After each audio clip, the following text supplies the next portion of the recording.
What's up, old school homies? Today we're going to talk about the differences in today's Beck's beer versus the Beck's beer that we used to get.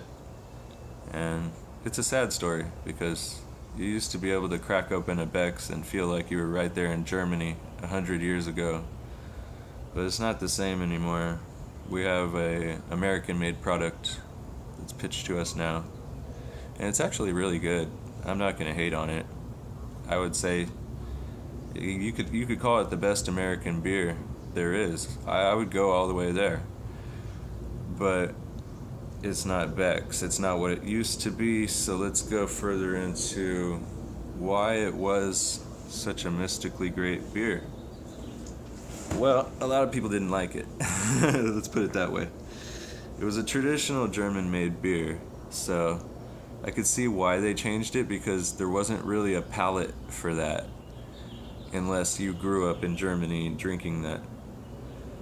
It was bitter, but not in a bitter hoppy way. It was bitter in more of a malty way. The malty way.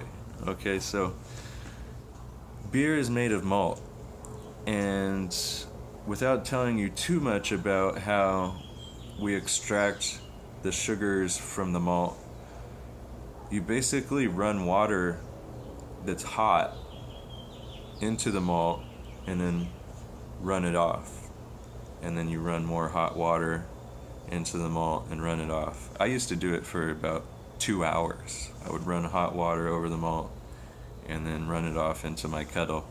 It's a real art form to extract the sugars from the grains. But the Germans had a different way of doing it. They always do. So they came up with this idea that, yeah, we would strike the grains with hot water, but we were also going to make it taste a little bit different by adding a little bit of grains to a little side pot of water and then put that inside of the beer. The reason they did it is because they didn't have thermometers, and it would help them more predictably make the beer more of a quality control thing. It was more of like to make sure it came out the same way every time. And it did. That shit always tasted the same. It was so malty, it had this good mouthfeel. It was so real. You had to like drink a few of those before you ever liked the taste of those. And we changed it. We took it to America. We changed the water source. Supposedly they sent the hops over here that were brewed with it. Who cares?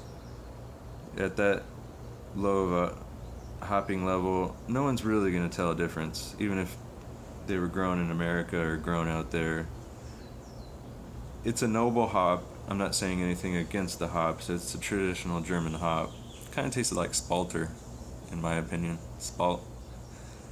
Streisel Spalt, something like... No, not Streisel Spalt.